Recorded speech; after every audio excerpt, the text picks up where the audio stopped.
plotësohen me një afat të caktuar brenda normalitetit 4 vjeçar, apo të kryet kur ai e ka nevojën sot. Zvarriten dhe çohen deri në të pikën që njerëzit të dorëzohen tek patronazhisti. Do të japun ty një fakt, zoti Shehu. M'fal. Zoti Muharremi, urdhëro zotëri. Un kam një video këtu. Rreth agitaturës të Lumit Seman. Nuk e di dëgjohet apo jo? Dëgjohet, po.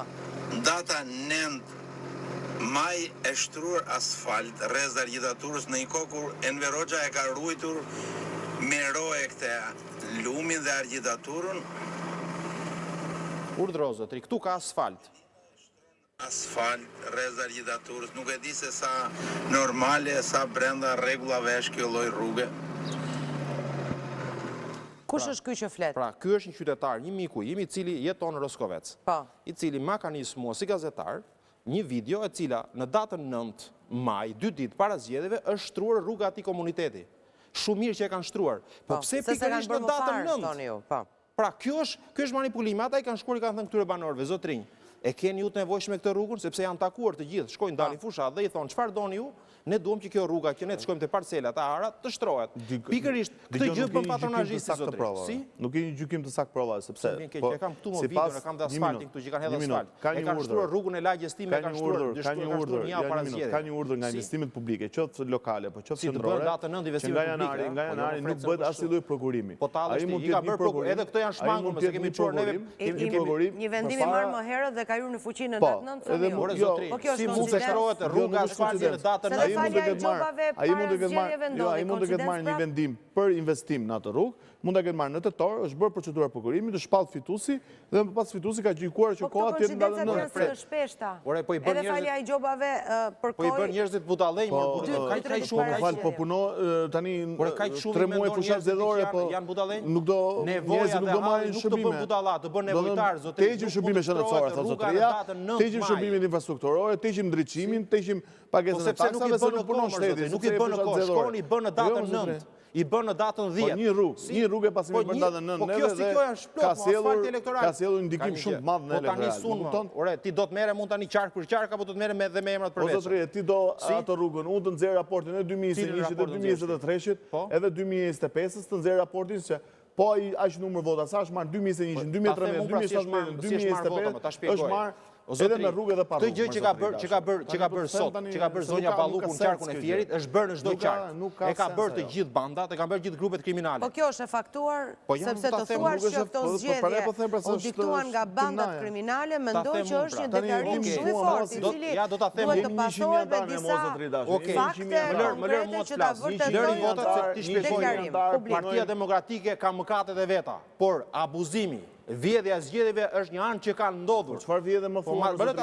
Zotri, ja më ta japun. Në një shkurt, un kam mbështetësit e mi, kam familjarët e mi, kam shoqërinë tu, po. I dikton ato familjarët e tu, i çon tek buka gojës, i çon tek nevoja dhe në fund fare i përdor si sklever për të marrë votën. Po nuk është ky realiteti. Ola do të jap një fakt.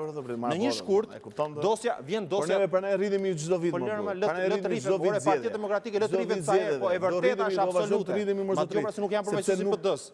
Unë jam opozitar i kësaj qeverie, po jo përfaqësues i PD-s. Nuk kam dalë të mbroj PD-n. PD-ja ka mëkatet e veta. Unë po të jap argumente, unë jam këtu për trafikant përballë. Si?